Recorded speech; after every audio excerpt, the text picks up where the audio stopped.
Batu, Marana, Nikto. You must remember those words. Gordon's alive! You know what the Turing test is? I know Kung Fu. Dead or alive, you are coming with me.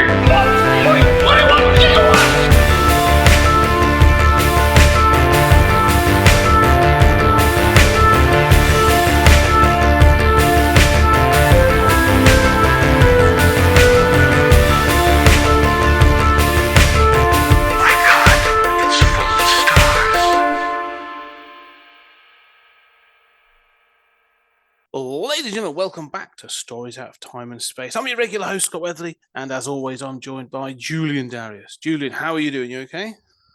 I'm fine. Everything's great here in Duckburg. I'm sorry, but this... No, it won't actually. I was going to say apologies. There will be a bunch of duck puns in this. But there won't be, because this is probably the weakest part of this film we're going to talk about. Today's film we're talking about is 1986's Howard the Duck, starring, and we'll put him at the top, Ed Gale as Howard the Duck, Leah Thompson, Jeffrey Jones, Tim Robbins, I think, are sort of the main headers of this film. The film consists of Howard the Duck being pulled to Earth due to a misfiring laser experiment in space, and having to deal with the trials and tribulations of landing on Earth and living with Beverly and trying to get home, and then fighting with interstellar overlords. We'll get into Lovecraftian aliens. Yes, yeah. Well, I'm going to sort of get into a couple of things with this, because yes, Lovecraftian, but also, if you've read The Invisibles, I'm not entirely sure that Grant Morrison hadn't watched Howard the Duck. Didn't make that connection until I watched it this time, but yeah, worth noting. But let's start. We are going to talk about Howard the Duck. So first and foremost, obviously, just the first point, it's obviously based on the Steve Gerber series from the 70s. Howard is...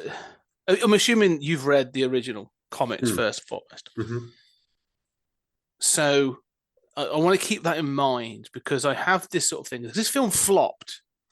This film was, and it's regarded as sort of. I went online and I saw people were like, how is it that the first Marvel film is the worst Marvel film? And I'm like, really? Oh, this movie was hated. It's kind of established a little bit of a cult following, but no, it was hated. It was a big flop, and it is still regarded as terrible. Right, and this is what this is where I'm going to get. This is going to be one of those weird ones. I don't know where you're standing on this. We'll see. Watching it, I've enjoyed this film since I was a kid. I've always kind of enjoyed this film. I think it's gone sort of like chucklesome. But watching it this time, I was like, comparing this to some of the stuff that's coming out today. I think I prefer this, and this might just be my age and the nostalgia, but I prefer this to some of the. Put it this way, I watched Black Adam recently. All right. I prefer Howard the Duck to Black Adam any day of the week. And so, but yeah, so first and foremost, let's jump into it. So what are your thoughts on Howard the Duck? First of all, I actually agree with you. I'm going to just go through and say, I think objectively, I know I always get mad for saying this, and I'm sort of putting it in quotes this time because I think it did. This is clearly a better film than Thor and Thor 2. Okay. Yeah. This is probably a better film than Iron Man 2. We could argue about Iron Man 3, but certainly Thor 2. We could argue Guardians of the Galaxy. I would argue certainly a better film than Age of Ultron. We can argue about some others, but certainly those bad ones, the Thor ones, the 1 and 2. And I mean, this is better than, I would say, my average Marvel Cinematic Universe movie for me. Now, some of that might be nostalgia. I will say this movie does have problems. Its number one problem is that it can't go R-rated, right? Its number one problem is that it has to. I mean, it's like really Howard the Duck should almost be like Deadpool, right? You Yes. remember how like they got Deadpool wrong in the uh, illustrious movie X-Men Origins: Wolverine, Yeah. and it was not a 2 hour colonoscopy of Wolverine for some reason, which I was very confused by. But it had Deadpool in it, and it was panned, and then they did Deadpool right, quote unquote, right? I mean, I think a Howard the Duck movie should lean more in that direction. Howard should be more disgusting than he is. More of, there's a reason he's reading Play Duck on his planet, right? The Gerber Howard the Duck. Gerber was being reined in by Marvel, right? Mm. Um, the Gerber Howard the Duck is much more of an adult fare, and not a great guy, No. willing to save the day at the end, but as a sexist, drinking, potentially drugging kind of guy. He's a slimeball, Yeah. and this movie is charming, but I do think it has a total problem of not being able to get that exactly right. But you can't exactly blame them for not doing that in 1984. Well, this is the thing. I think watching this, one of the things that strikes me in this film is tonally confused because 1986. 1986, yeah, because it tonally confused because it's clear that there's moments where they've gone like, oh, this is a kiddie film.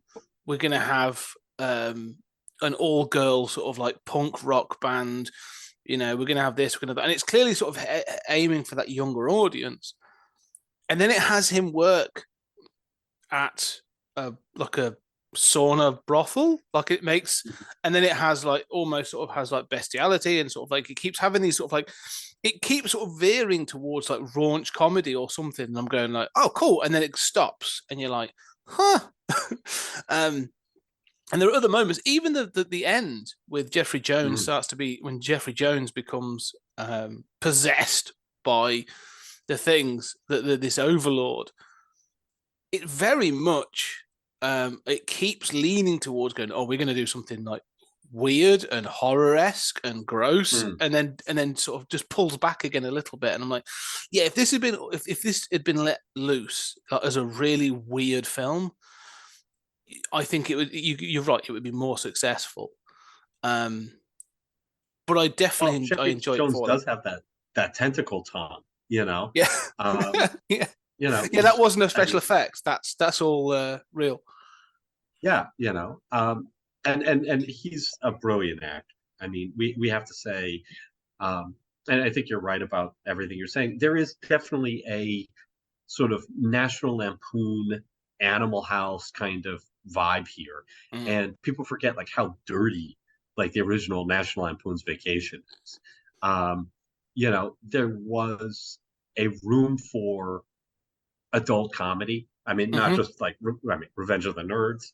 This was a thing in the 80s, and we really don't have it anymore. I mean, what we have is like American Pie, which is like some kind of like sanitized kind of hangover kind of thing. And those movies are fine for what they are, but there isn't this sort of, they don't feel dirty. Yeah, They might feel like kind of sexy, but they don't feel dirty the way those 80s. Porky's. Yeah, Yeah, Porky's, for God's sake, right? yeah, But the thing is, kids watch these movies. I watched those movies yeah. as a kid. I mean, they were not exactly hidden from us. And this is clearly sort of like in that line, but doesn't have the guts to kind of go full for it. Yeah, it keeps. Yeah, it's that thing, isn't it? Like you say, it's sort of. I wondered if, for the first time watching this time, I wondered if there was a version of this or there's a version of the script. I haven't watched the special features on the because I've got like a limited edition of this now. I've got like a bunch of special features. It's got like a booklet with essays, so I'm going to read more of that now because I'm really quite fascinated. But I'm like, I wonder if, and I think there must have been a version of this script that was probably darker and probably more raunchy. And they've gone, cut that, cut that, cut that. But you can get away with this, this, and this because there are scenes and there are things that allude to like you said, allude to what was may have been there before from the opening get go. I mean, let's like you say, that's not sort of like the opening of this film, um, where you see Howard on Duckworld, uh, and before we'll talk about the puns later, but Yeah. um, on Duckworld or whatever it is, and when he is taken, he is pulled through and pulled and got taken to Earth. Like you see, like he looks at play duck, but then he when he gets pulled through, you see a female duck in the bath. You see duck boobs, like, Yeah, which no, is the full nude duck boobs. yeah, which is bizarre because it's like someone had to sculpt that costume, Mhm. which is That's bizarre. not even what bothers me. What bothers me is like, how is this getting a rating, right? Because somebody's looking at this and like, you cannot show full on naked breasts in a movie that gets, I mean, what is this rated? PG 13? This was I a mean, PG in the UK. This was originally a PG. It has been re-rated on its re-release of the special edition as a 12, so it's gone up in its rating hmm. because of things. Um, and But funnily you know, enough, if you showed full on breasts that were flesh, oh, that'd be 15 you straight know, away. Yeah, right. But, I mean, that's a big deal, yeah. But, I mean, supposedly, I don't think it should be. But, I mean, I think it should be mandatory viewing for every 6-year-old, frankly. But, if you say this is an alien, and so her breasts are blue, or they're covered in scales, or they're duck Feathers. breasts that are Yeah. feathery, then somehow that's totally fine. Let, It's like, how do I rate that? Is let's that a talk. costume or is that breast? Let's talk about this because right. So when this film was released in the UK. Scott, let's talk some more about duck titties. Oh no, Okay, no, that's what, I will. We'll be going to yeah. this. I'm not because I want to talk about duck titties. But one of the things I want to talk about is the fact that when this was released in the UK, and when it went to home video, that it had cuts. Some bits were cut out of it in order for it to get the PG rating. The two bits in particular that were cut out in order for it to reach its PG rating was the moment that Beverly pulls the little condom out of his wallet. That Mm-hmm. got cut. And then the The later safe on, sex. yeah, It's yeah, okay yeah, that they are talking about bestiality, yeah. but the idea that you'd have safe sex is what's scary to the Brits, right? Apparently so. And then the other thing is, as you mentioned, the sort of the Jeffrey Jones extendable tongue in the cabin, in the lorry cabin, that was cut as well. However, the things that remain was duck boobs and Beverly, basically making out with Making Howard. out, yeah, yeah. Those two seem fine, but these two other bits, it almost feels like the BBFC were a bit like, well, we've got to cut something, so we might as well take those bits. It's bizarre, but yeah, like you say, I can't believe. But those things, like you say, especially from the outset, one of the things I was quite, like you say, like you said, he Well, smokes, he drinks, there's boobs. Like this film from in the I mean, first he talks 15, about scoring women, yeah, and yeah. like in the first 15 minutes of this film, sort of like lays out its tone and stuff, and then never quite, Hmm. Well, never I quite, would disagree with that. I think it kind of like ebbs and flows. yeah, Yeah, I do think that I think that it starts with this, um, the duck puns and the duck world stuff, and I don't think that for me, I don't think that sets the tone very well. I gotta say though, the costumes are good. This is the one thing I would say. You said about Oh the yeah. duck boobs, and we will talk about Ed Gale and being the costume, but the costume in this, especially for that first bit, it's weird. It's 86, and this is so there's no CGI, so you can see sort of like the green screening and the back projection in several places. It stands out, but when he's been like pulled back through that hallway, and there's all these different ducks, and there's all these different things going on, like I'm kind of impressed with some of the duck costumes. And when you get in the street and there's like a whole bunch of people in duck costumes like doing stuff, I'm like, oh well, fair play. Like you put the money on the screen at least for this opening bit. You've gone for it, so it's suitably weird. Because that's never, as far as I remember, like Gerber never really goes to Duck World in the comic. Like it's obviously all done with the nexus of reality, and it sort of has, it's all to do with Man-Thing and everything else. But yeah, no, I kind of like. I like the opening of this film. It's bizarre and fun. Well, I did want to jump back and say that when even in the version that is released, when Leah Thompson finds the condom, she goes, "Oh, Howard," Yeah, as if like it's so naughty that you're having sex. Like it's very bizarre. Like she's disappointed in him for a moment or something. well, yeah, I don't know. This is the thing. Sort of, we'll talk about Leah Thompson's acting in this, but the thing that can sort of, and this is a real sort of like weird nitpick.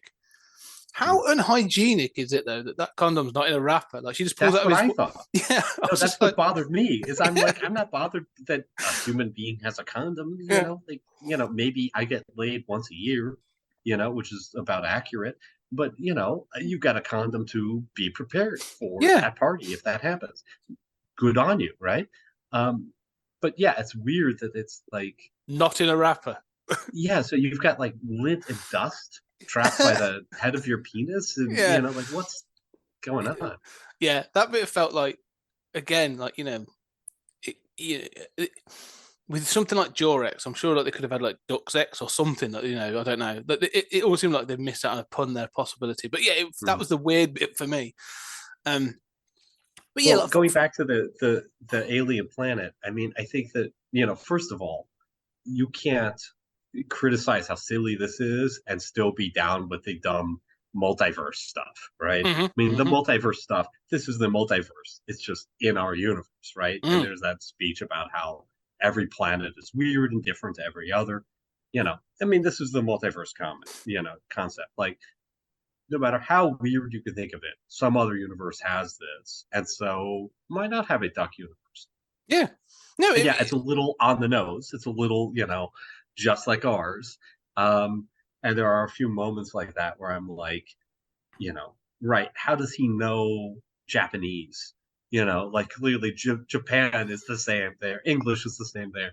I mean, but I think part of the humor is, which is way advanced for its time, was sort of like Fritz the Cat, right? It's this idea of taking an anthropomorphic sort of Donald Duck type, and the original Howard was closer to Donald and got sued.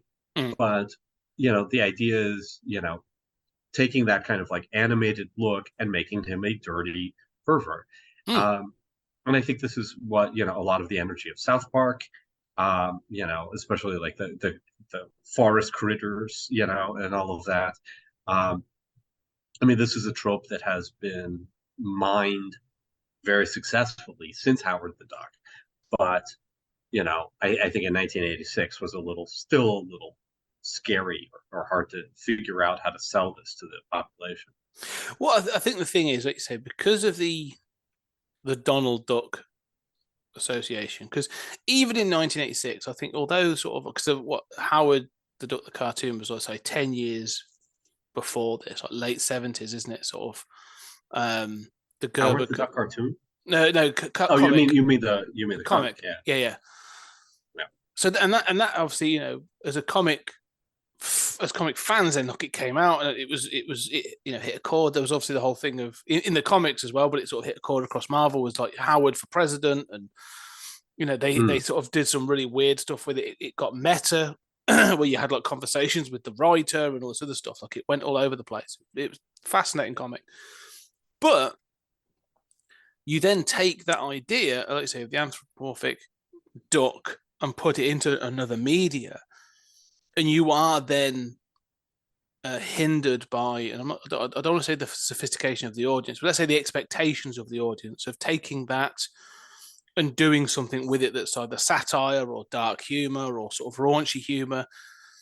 Like you say, I don't think they were ready for that in other media. Like you'd had, like say, Felix the Cat, not for Fritz the Cat, and all these other things, but like it was still new. And so I think you can tell almost with this as well that the studio and I assume like producers and stuff were still thinking like, oh, this is based on a comic. This is about a duck that talks. Oh, we're thinking, as you said, like DuckTales. We're thinking Donald Duck, Daffy Duck. We're thinking like kids film. oh, we're going to be raking in that sort of like ET money or something. Like they're thinking, do you know what I mean? That's clearly Yeah. on somebody's mind because there are scenes in this where you're like, oh, whoever came up with that fucking song at the end of this thing, like, that I they love sing. that song. I love that song. We'll get into this later, but I mean, there is that element of it where it's like Roger Rabbit or Cool World, Yes. where before its time, and people don't give it credit for being that, Mm. but that is what it wants to be. It just can't fully commit to it in the way that both of those. No, I agreed. I think, yeah, it's sort of, and it is disappointing in that it doesn't fully commit because if it did, I think this film would be elevated and would be, there's because there's still bits in this. Like fundamentally, like the plot is fine. Like it's sort of he gets sent to Earth. It follows the comic in many ways. Like he gets sent to Mhm. Earth. Meets Beverly, ends up trying to get a job, wants to go home. Like that's it. It's a very, very simple plot. It's not overly complicated. There's no sort of conspiracy. There's no big betrayals or big sort of like twists. It's all very straightforward. And then the end result is like it has a bit of an action scene at the end, which actually again is self-contained. It's not, it's all very good. So yeah, it's the fact that, like you say, if it could have done all of that and then been um darker, More raunchy, more yeah. raunchy, darker. It could have done all those sort of things. Because they say, even the director, I want to talk about that to give two examples. There's scenes that I'm trying to think of. So the two scenes that sort of like I can think of where it's at the opposite poles of where it's sort of like it wants to do something, it doesn't. When they go to the museum and they meet the Tim Robbins character, sort of the scientist, Filzy, for the first time, and then he leaves and sort of Howard storms out and he's on that sort of on the side of that fountain and all those kids are sort of like going ooh ah, and they're all poking and sort of talking to him and stuff, and he's telling them to go away, and then he just basically goes ooga booga, and it's sort of like you can there's almost like it's like I could even imagine there's a version of the script where he just went off on one of those kids. Where it's like fuck off, and he just goes off at the kids, like because you're in fact there are like three places where it's clear that he's saying "fuck off." Yeah, but he says like something else off, like "bug off" or something. Yeah, and everybody reacts as if he just said "fuck off." And it's just, so you can feel that that was probably what was directed. It may have even been what was said on set, and then it's been adjusted. And then the other one is when Beverly is getting into bed, and she's in her lingerie, she's in her underwear and stuff, and like Howard's clearly he's like, oh, I've now got a new appreciation for the human female form. And I remember the first time watching this and thinking exactly the same thing and going, yes, me too. Like Leah Thompson has awoken things in me, and she still we'll have to talk about that. But I watched this too young. Like I watched this probably when I was about 86. I watched this on video, and I must have watched it like at least probably 2 years later. So I was probably about 8 or 9 when I saw this. Okay. But watching that again, like the way that she is shot, the way that that shot is set up, like and I'm not going to say it's I'm trying. It's not sexist. It's not because I think this is one of those weird films where sort of like I don't think that Beverly is particularly like a damsel in distress. She's never shown to be sort of like she's pretty confident. She's ambitious, whatever. But she's clearly shown to be incredibly sexy, and that shot is sort of like. Again, where they've gone like, oh, you're shooting her from behind, so you're showing all this other stuff. What she's wearing, like it's incredibly skimpy. Like she's sort of slinking across the bed. Exactly, and everything about it, I'm going like, oh no, this is incredibly, not adult, but like you are clearly there's something you are aiming for. Well, that's the National Lampoon vibe, right? Exactly. yes. Well, but then I agree with you completely. I mean, about everything. And, we'll talk about our childhood experiences later. But, then she comes on to him. and expresses that she's willing to have sex, and he hides under the covers. And it seems like such a cop out. Like clearly he is not a virgin. He just like transforms personality Mm. instantly. And it's never really explained. He's clearly scared. And then she says, I was just kidding. Um, and that all feels completely wrong.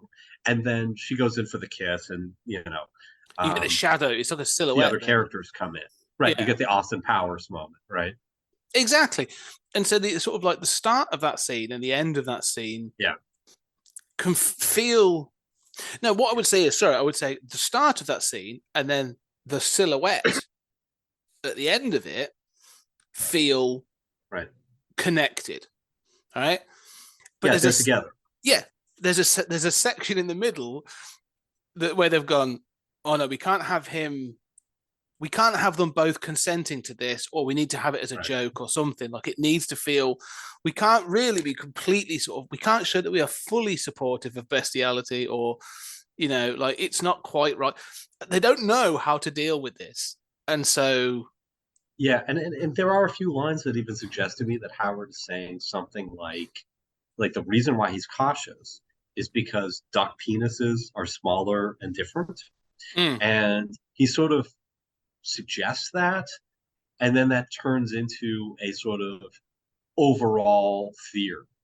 Um, and I almost feel like there was an earlier version of the script where he, said like, "Look, I don't know if this is physically going to work," you know, where the writers sort of played with this idea and went right up against it more.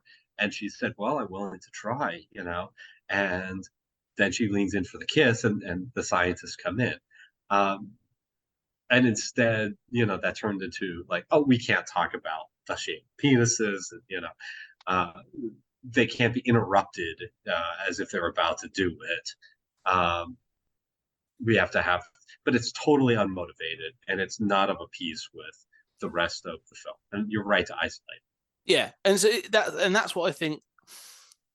I almost feel like you say that there's a, like you say, there constantly feels like versions of this script where you've got the like, and I can imagine when it was put back, it was put out to the producers or the studio. When it came back, there was like big sticky like post-it notes on it, like can't do this, remove this. Like I just have this feeling, and I've got We when I have to watch the make this extras. movie because George Lucas is attached to this, right? But Yeah, Lucas wants us to shoot what? yeah, Like, yeah. we're having And bestiality on screen. so yeah, 6 years before, I know he had twins kissing in his last film, but like in one of his early films, but we can't go the full bestiality just yet. I want to talk about that's something to note. Actually, it's a side point. We will tell is this is very much linked, associated with George Lucas. He didn't direct it, didn't Yeah, write it. He was executive producer, but but he he was, made it happen. He was but a fan of Howard. yeah, he was one of the sort of like the powerhouses behind this. Um, but I've never heard him talk about it. Yeah.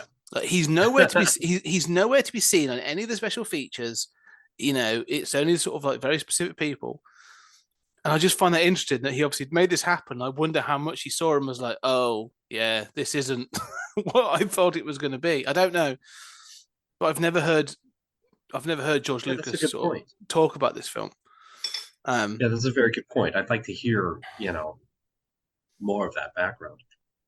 yeah, I think it'd be fascinating, sort of like where his sort of like comes into this. I was going to say that, you were talking about how the film works. That I was going to say that the film works for me. It actually works for me better from the middle on. mm, And, there are a lot of movies, as we have talked about, that sort of start great. I mean, like Valerian starts like it's a 9 or 10 out of 10, right? mm-hmm, And then mm-hmm. just drops off a cliff and struggles to get back, right? We could debate how well it does, but I mean, then there are movies that just they start strong and they just taper off, and every scene is worse. And then there are movies that just start weak and ascend until by the end you're like, holy shit, they did something here. They went for that. kudos. And I think that overall, I tend to be more impressed with good endings. I Mm. think that if anything, personally, I'm biased toward a good ending that's been, well set up or it's worked.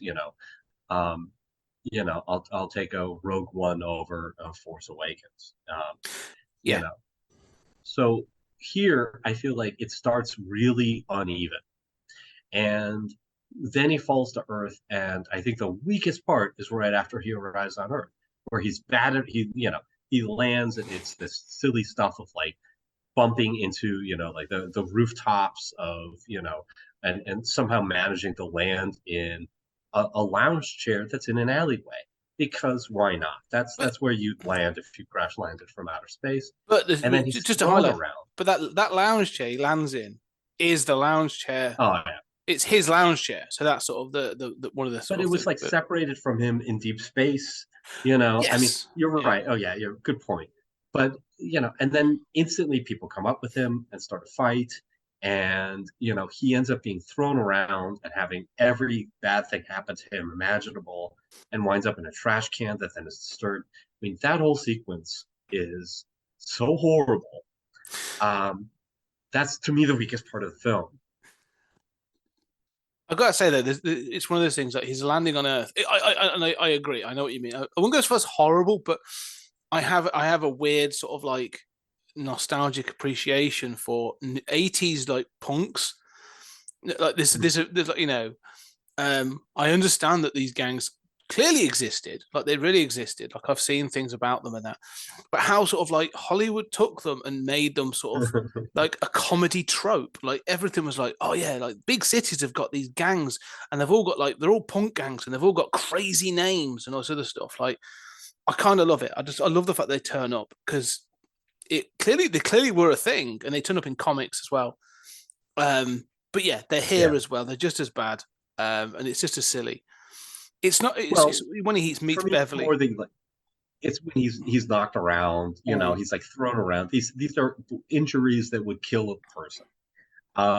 They should kill him yeah, over and over again. But it's played for comedy, and he doesn't do a lot of talking. We don't really know his character very well. It's just like, welcome to Earth. It's a real dark place. mm, And sort of none of it works. And then, he's seeing Beverly in the club, but then he happens to be there as Beverly is being sexually assaulted against the trash can where he's happened to hide. And it's like he could have accomplished this introduction in the club somehow, mm. right? Like, I mean, I know it's the 80s, so you're not allowed to object to gratuitous sexual assault. But it's totally gratuitous, and it just needs to happen so that he can, come out of his hiding place and rescue her. And for me, that's the weakest part of the movie. But having said that, I'm amazed how once you hit, like around the middle, everything works for me in this movie. Mm.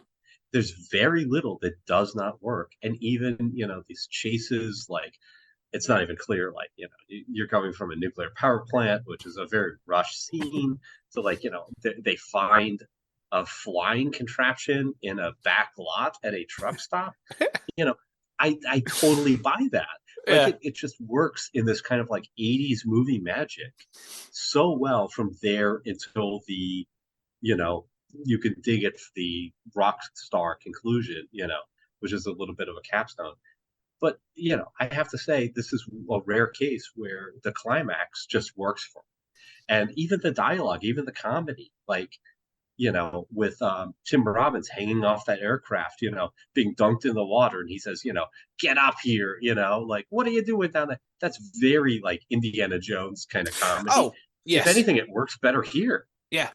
Well, I 100% agree actually with that. Like I like the start. I find the stuff to like from the start. In what I would say is like it's one of those weird origin things. They've got to set stuff up. Like the whole first 20 minutes to half an hour is all about setting up, isn't it? So you've got those weird sort of sections of you're trying to set up the duck world and you've got all that stuff there. You've got, I mean, one of the things I wanted to just putting duck on things does not make it a pun. Like we don't have because one of the worst ones is blooming ducks. I'm like, we don't have blooming humans. Like it's Mm-hmm. ridiculous. Like I hate some of the puns in this are so awful. No, I thought the same thing, but it's exactly that point of like, yeah, we don't have like hair in like half of our names, like I don't know. Yeah, I mean, it was yeah. Less said about some of the puns, the better. But it's all about setting things up. Like, they introduce like quack foo, and they've got we sort of like they're trying to set up all this other stuff. Fine, they want to set up the relationship between Howard and Beverly and establish her as being this sort of singer with this band, and so the whole sort of first bit is all that setup. It's sort of like trying to be exposition without telling you lots, and I get that. So I understand and I appreciate some of that, but him finding a job, like you say, there's a weird bit where like they're trying to set him up, and it's almost like a sketch comedy for a section where it's like, here's him going to get a job. Like you say, how does he know this stuff? Like, here's him going to get a job, and then he goes to this sort of this sex sauna thing. And again, I'm kind of sort of fine with that because it fits into that mold of, like you say, the National Lampoon, sort of like Animal House or whatever. Like it fits into that. I could imagine. Again, that feels what bothers tapered. me about that real quick is that he goes to an employment agency, and it's a sassy, overweight black woman who's like, all you people just want to, keep being on the dole, and I'm going to force you to take this job. I'm going to, and I think, what version of an unemployment, temp agency is this? Like, like obviously jobs are plentiful, and you just have to suck it up and take a job you don't like. I mean, everything about that scene is just really horrifically wrong. Yeah, it is. But then the actual job is fine. It's pretty fun. I like the stuff when he's in the sauna. It works kind of well. It's sort of like I like the fact that by this point, like no one seems to be acknowledging it. Like it's inconsistent, like who acknowledges him as a duck. Like some people just don't care. And I find that kind of funny. But then when he reconnects with Beverly because he sort of has the fight in the bar. From that point on, I actually kind of like that when he has that fight about being the girls with the girls manager and that. And people are that works for me as well because again, like it shows him to be kind of tough, but without being sort of like you say super heroic. Like he's just a bit. He's got a good heart, but he isn't actually, like you say, quite a good guy at times. Yeah. From that point on, I actually do kind of enjoy all this sort of stuff. I think it all starts to work really well. And because it starts to sort of develop and they seem comfortable with the character. Even Jeffrey Jones is one of those people, and I know he has, like I say, his personal history has taken a bit of a. I don't know anything about that. He has a checkered. He had later in life. He has a checkered history. Let's put it that way. With fascism or with Me Too stuff? Me Too stuff. Yeah. Okay. I don't know the full details. I just know he's sort of yeah. But I really like Jeffrey Jones. I do. I think he's great in this. And like he has always played like a really awesome, creepy kind of awkward, at best awkward potential slime ball, and at first like really slimy villain. Yeah. Like he's really good at that in a lot of 80s. Oh yeah, and probably best known for like Ferris Bueller's Day Off. But like in this, when he's possessed by the Overlord, he just keeps saying stuff. And the whole diner scene, I love the whole diner scene because he's so. I agree. He's really good in it. And I think the whole setup. So I'm kind of sort of that whole diner scene, like none of it should work. Yeah. And yet, the way in which it's so awkward, like they serve eggs to Howard. I mean, all the comedy is kind of. It's one of those scenes where everything is overlapping, and it's like it's super awkward. You're standing across from somebody who's speaking in an odd voice and claims he's a dark overlord, and they don't really know whether to believe it. And then there's Howard with the eggs, and everybody is so overwhelmed. And I think that's totally relatable in this weird way. Yeah. It's one of those scenes where you feel like I've had this conversation. I've been in that diner with just weird people who are making me super uncomfortable and making the waitress super uncomfortable. And I don't know how to deal with it. It's very relatable in a weird way. And then also like Cajun sushi. Like Yeah. Yeah. it's so bizarre. Like, oh, I mean, I'm an American from the Midwest. I know that diner, Yeah. right? Like, It anyway, does. I mean, everything works for But me. yeah, well, I like the fact that, like I say, even they acknowledge it's Cajun sushi because it was something else before, and there's a big sticker over the Yeah, thing outside. Um, all of it, I really like that whole dynasty, and I think the whole thing, like I say, it's where it hits the peak for me because there's also some like great little one-liners when like because they do attack Howard, and they realize he's an actual duck, and they're gonna chop him up, which is so ridiculous and over the top, but it feels like out the yeah, comics. I'm still watching this and going like, yeah. this still feels like the comics to me. But there's a great scene when Beverly's trying to get Jenna, Dr. Jenna, isn't he? Sort of like he's been possessed, but she's trying to get him to intercede, and he won't. And his simple line is like, "What were you? What were you? He took away my eggs." Like that's it. That's his whole excuse. Like, well, he's like, I wanted it. I saw it, and I actually wanted it. It's like, you took away my eggs. But it's all that kind of that whole dynasty makes me laugh. Like it's like you say, it shouldn't. But then when Jenna does stand up and starts using his powers and all that sort of stuff, like it's fun, it's silly, but it makes me chuckle. Like I'm actually engaging with the film. I agree.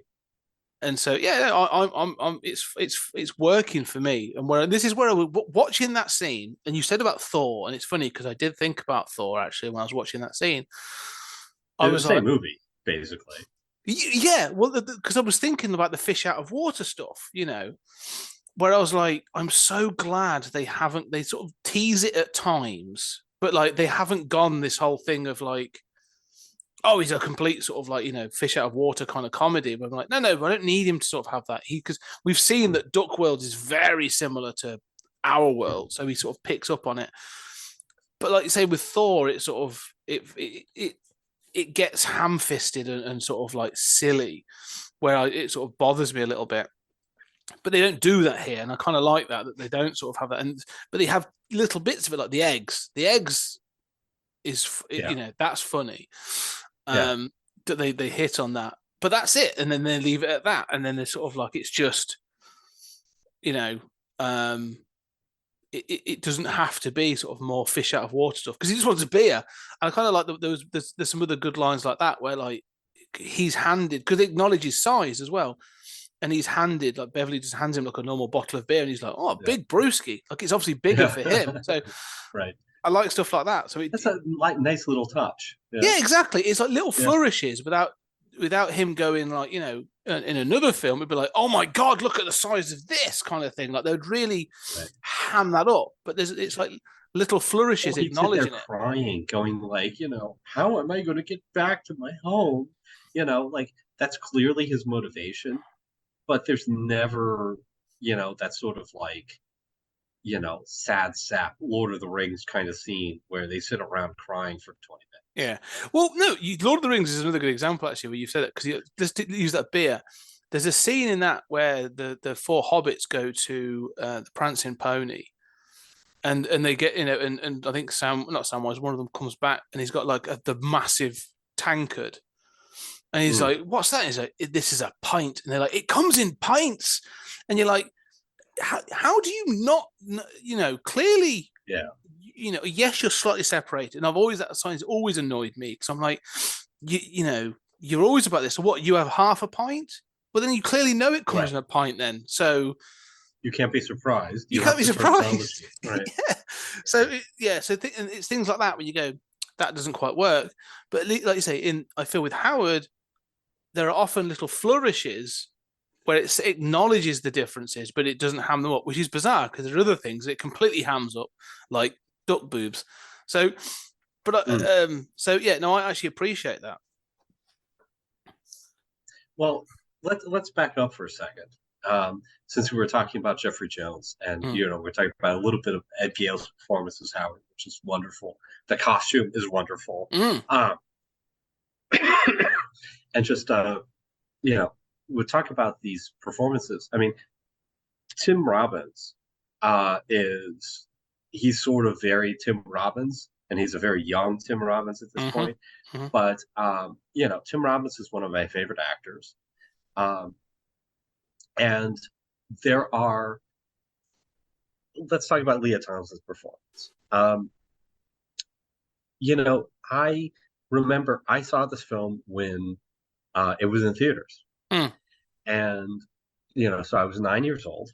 And at the time, I had a very strange relationship with my parents. And anytime that we went to see a movie, I felt like I have a very distinct memory of seeing this movie. This is the first and, possibly only movie I remember such a distinct memory of from that era. And I remember knowing it was a bad movie. And I like it now way more than I did then at 9. But like I knew this was a bad movie, right? But I felt pressure, and I'm sure my parents transferred this somehow, but I felt some sort of pressure that you had to communicate, you had to love everything that you did as a family, right? It was like, and I think it was because of like all the fake Christmases and Thanksgiving dinners where it's like, this is so wonderful. And it's like, this is dry, dead turkey, like who gives a shit? I mean, like, yeah, I knew I was about to get this. I'm glad I got this, but I've got to open the present and be like, oh, I'm so surprised. And so I think I said, oh, they said, how did you like it? And I knew they were testing me and that they didn't like it either, the movie. But I still said, oh, I loved it. It was like one of the best movies I've ever seen. I loved it from start to finish. And I knew that they wanted me to say the truth so that they would be comfortable voicing their own objections. And instead I, cockblocked them, but did so knowingly in order to affirm them. So I have this very bizarre memory like that, which is tied to knowing it wasn't good, right? But at the same time, so I mean, this was after Back to the Future. I never had a crush on Leah Thompson in Back to the Future. Leah Thompson is for me one of the just like prime 1980s actresses. And I would say like every time that I watch Beetlejuice, I think I need humanity to invent a time machine so I can go back in time to when Beetlejuice was shot and get with Winona Ryder, because I am in love with her from the beginning of that movie to the end of that movie. And I feel like not as strongly about it, but I feel like something of that for Leah Thompson in this film. She is like, it's hard not to love her. And I don't know why, if that's just from my experience or. No, this is what I wanted to talk about with this film, about some of the performances, because it's an interesting one that Jeffrey Jones is like he's doing his Jeffrey Jones thing. He gets possessed and he's gone up to 11 and he's giving it all this sort of like, he's growling and giving it all this sort of like slapstick comedy stuff. And it all works. I'm enjoying it. He has that sleazy slimeballness that he's very good at. Tim Robbins reminds me very much of almost like he's almost trying to follow the Tom Hanks career, because I know that Tim Robbins is a great actor. Like I love some of his later work, both. Everyone will obviously talk about Shawshank Redemption, but I think if everyone's ever seen sort of like, is it Tom 10 Arlington and plays, like he's done dark stuff, like, Jacob's Ladder, like he's done some really like cool stuff. So Tom Roberts, I mean, he wrote stuff too. I mean, he's a smart guy. Yeah. So I think, I always give time for sort of Tim Robbins. And but you can see he's sort of trying to, he's young in this. And I can see almost that young Tom Hanks giving a similar performance. And so I can see there's influences, but like it works. He's fine. He's a bit ditzy. He's going for the energy. It's all fine. We'll talk about Ed Gale shortly, but the thing that Leah Thompson's doing is she's almost like, although she's the sort of like the punk, the leader of this sort of like punk rock band and all this other stuff, like she weirdly grounds this film. Is what she does. Like her performance is actually kind of like low key. It's humble. She's endearing, I think, is the thing. Like she's beautiful. Like she's a very attractive woman. But more than that, like she's endearing. Like she's never, I'm trying to think what's the word. Like she's never like I don't know. There's the risk of some of this role being bitchy. Like she could have been, and I can see this being another people, like, more modern version of this, trying to be sort of like, I've got to be a strong, independent woman. I'm trying not to be sexist, but like a strong, independent woman. Like it would lean into. There are certain scenes where I could see it being leaned into as bitchy or sort of like almost obnoxious to sort of to a point, and she never does that. Like you never feel like she's her and her bandmates are clearly good friends, and they've sort of it's like it all feels just sort of like it feels positive, and she just comes across in this way of this having this being this very good, endearing person. Mm-hmm. And I just think like she does that very, very well. Which is why I think she obviously went on to do lots of things. Like she had a sitcom for a sort of long period, didn't she, in the 90s and stuff. Like I understand why she has that appeal, but she sort of grounds this movie very successfully, where I think allowing the others to go big, she sort of keeps it down. And that's why I think she's so sort of successful in this film. And I don't think she gets appreciated for that, because I think like everyone sort of talks obviously about big performances or whatever often, don't they, in these kinds of films. But if she was big as well, if she was doing everything big and loud and sort of like, this film would be, well, I could see why this film fails, because it'd be too much.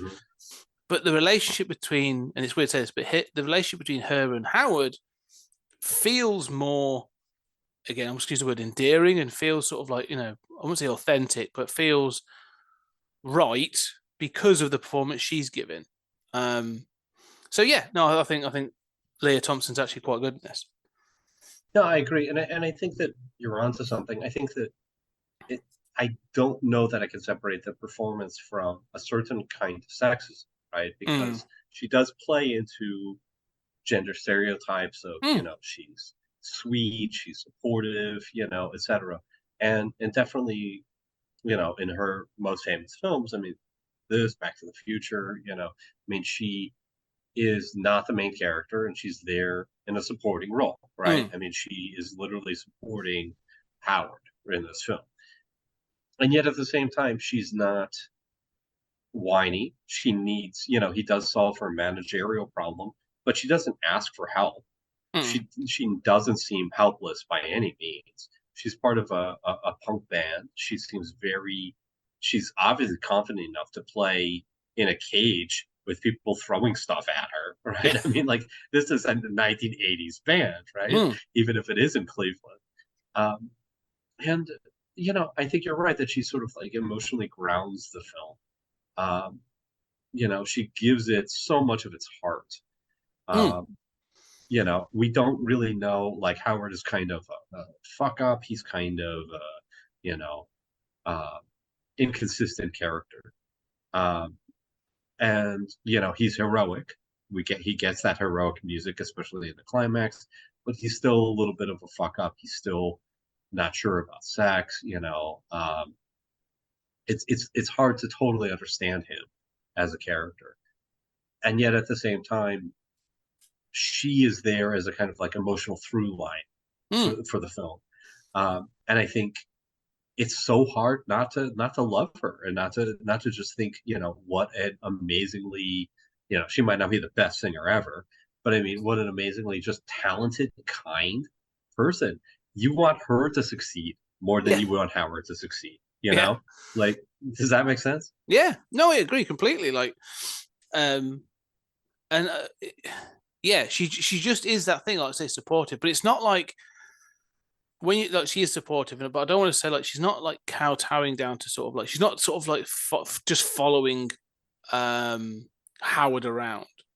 She's not sort of like and again, like she's very rarely sort of like she becomes a sort of I don't say the damsel in distress, because that sort of it downplays it, but like she becomes the person to say. But so does Phil, so does the Tim Robbins character. Right. So it needs to be that heroic thing at the end for Howard. Like he needs to have the hero moments and stuff. So that's the role. But she is also the one that sort of like, and she stands up to him as well. Like, let's not forget, like she actually sort of says, like, look, I'm trying to be kind. I thought I'd help someone out. If you're going to be a dick about it, you can leave. Like she doesn't take his abuse, or like she doesn't take his stroppiness. Like she happily sort of like, so, it's not like she is just sort of like fawning over Howard all the time. It's So no, I think she's fine. But you're right. She's like the emotional sort of baseline, the emotional through line for this film, and that's why I find it incredibly endearing, incredibly. So I think, because there is that thing of there are lots and lots of very, very attractive actresses, and they'll do films like this where they just sort of grate on you, or they sort of, you go, yeah, I can't stand you as a character, or sort of like I don't like the performance you give in, and so just being attractive isn't enough. But she works for this film. I mean, she feels very 80s. I mean, there are scenes for sure. there are scenes when I'm not entirely sure her hair moves like at all, and there's a lot of hair going on. Yeah, that's true. I mean, but even so, the look works for her. Like she's. yeah, I mean, there definitely is that's a downside of '80s fashion, right? Yeah. Too much hairspray. Having said that, I mean, and she is very '80s, but I think she sort of is so definitively, sort of like the '80s love interest kind of girl. Yeah, but yeah, she is. But she never, and like I say, because she succeeds. Yeah, again, the thing is, she succeeds at the end, and you obviously I want to get to the end, when we do. But like, she's not like, I don't know, like her music is important to her, and but it seems like a passion as well. So it's sort of the whole. Yeah, she seems like a good character, like a good person. Well, and also, because she's a musician, she she doesn't seem driven by her career in this. Like, like I know that she sort of was imagining sort of Cyndi Lauper and Madonna, for that role. But if you could imagine, like, if Madonna had played this, she would be a much more driven. And I think Madonna was fine, in her '80s acting jobs, even later. And I'm a Madonna fan, frankly. But but Madonna would have played this, like as much more desperate to succeed, right? Because that was, her story, in real life. I mean, she was determined to fucking make it and ate a lot of shit to get it, and then didn't wind up being maybe the nicest person, having achieved that success, right? Like, I ate a lot of shit to get here. I'm not going to be the nicest guy at the top. But, you don't have any of that neediness. You don't have any of that desperation. But at the same time, you're right. It's clear that she cares about music. And she's very comfortable being the front man of a band, which frankly takes a kind of personality.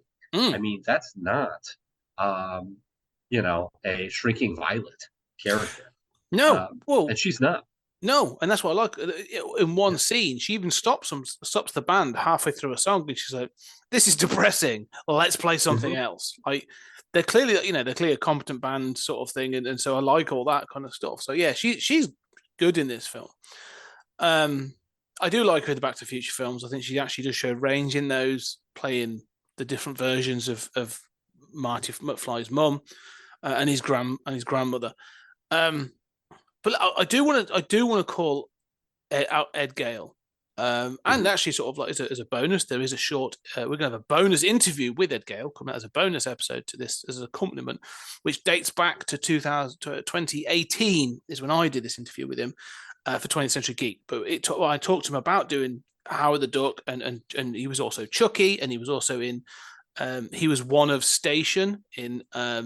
Bill and Ted's Bogus Journey. So done a lot of things. But one of the things I find fascinating about this is like you said, the animatronics for the facial expressions of Howard, they're actually really good. I think the model work and there's some scenes where it's clearly a animatronic figure, and where it's clearly in a suit. But one of the things that's fascinating is how they rehearse this. He talked about the interview, but like, he couldn't see a great deal in that suit. When he's got that head on, the animatronic head, he couldn't see much, but he had to sort of navigate around. So he used to rehearse without the helmet and keep doing it, and to hit his mark.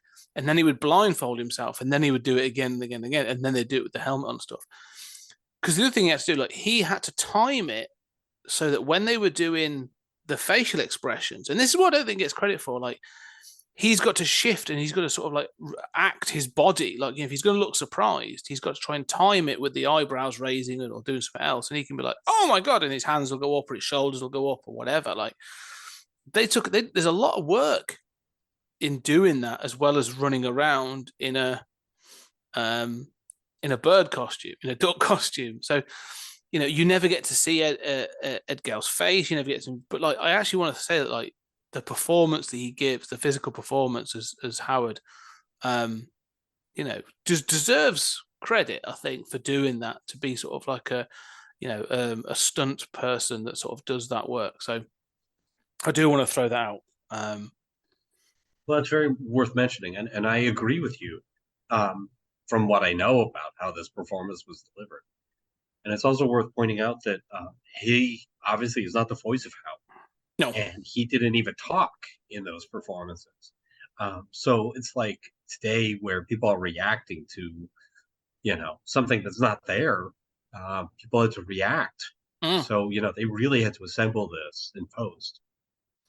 Yeah, like the editing job for this, you can see how well they've done. But also, like you say, credit where it's due. Like the cast obviously working together to do those reaction shots, or working with Ed to sort of have some of those shots, whether it's to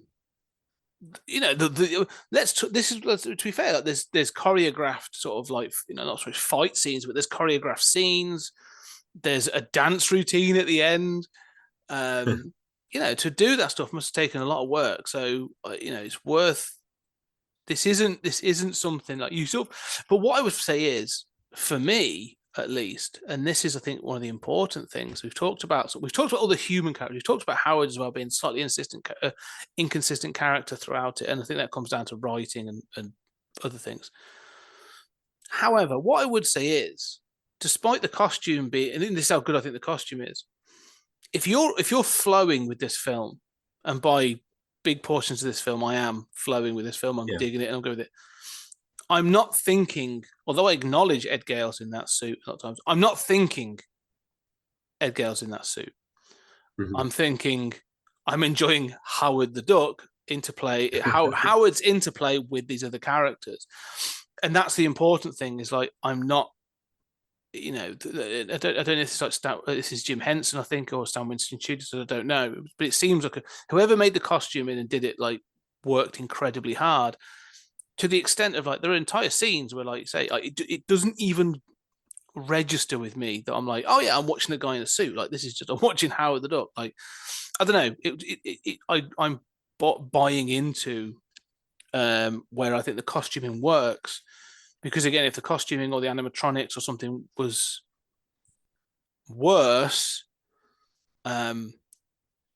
I think, it wouldn't fail. But this is where I also think, and I want to throw this in just so I think, practical effects have even poor or, sometimes iffy practical effects work better than CGI, because poor CGI stands out much more than poor practical effects, because practical effects have weight. They have, the end of this film has some clear sort of stop motion animation used for the Overlord creatures. And the back screening isn't great, doesn't always kind of look fantastic, but I'm more bought into that, and I enjoy it more. Maybe this is a nostalgia thing, but I buy into that and I enjoy that more sometimes than like the massive bombast of a sort of a big CGI, shoot fest, or big sort of, I don't know. I'm just more bought into that. I don't know whether that's my age or what. I don't know. What are your thoughts? Well, I was reading an article recently about, especially with Avatar 2 coming out, about whether CGI has gotten worse in the last 10, 15 years. And, it said indisputably it's gotten better, just in terms of computer processing. But people complain that it looks worse. And you can look at, not all, but some CGI from 10, 15 years ago, and it looks better than, a lot of these scenes these days. And, some of it is practical effects. You look at like Jurassic Park, and it's a minority of the dinosaurs that are CG, right? Yes. Um, and we forget that. But also people don't complain about CG in scenes where like they've removed trucks and changed, the um, facades of buildings to make them look like it's the 1950s, right? People, because that was a practical shot, that then the CG comes in and is removing like the crane, it's removing the, it's etc. They did use CG in this movie actually to remove the cables when he's being whisked back. It was one of the early CG shots. But again, the core there is a practical shot. And this is what like Chris Nolan talks about, which is when you take a it's like, in what was pointed out is like Avatar 2, they shot underwater. Mm. Aquaman, they are just not underwater. And they're not underwater because it's shot. And then they add water effects, right?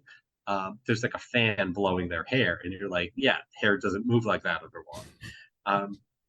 So no matter how much you adapt that in the computer, it's never going to look right.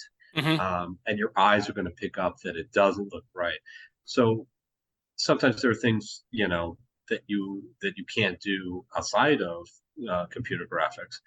But I think that, and maybe the day will come where it doesn't matter. The computer's just so good. But usually our eyes, when we can ground it in realistic lightscapes and realistic things that are then altered or augmented by the computer, it's a lot easier to believe.